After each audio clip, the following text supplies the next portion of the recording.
बलमुआ हो बाबा धाम दर्शन करादा मोर बलमुआ हो बाबा धाम दर्शन करादा।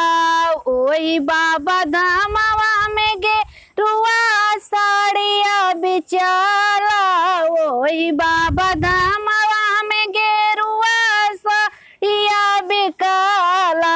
मोर बलमुआ हो साड़िया पे बोलबा मले खवायदा, बलमुआ हो साड़िया पे बोलबा मले खवायदा। मोर बलमुआ हो बाबा धाम दर्शन करायदा, मोर बलमुआ हो बाबा धाम दर्शन करायदा। ओही बाबा धामवा में टिकुली बिकाला, ही बाबा धामवा में टिकुली बिकाला।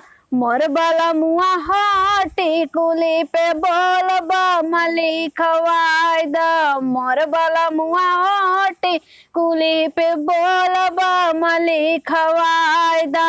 मोर बलमुआ हो बाबा धाम दर्शन करायदा, मोर बलमुआ हो बाबा धाम दर्शन करायदा।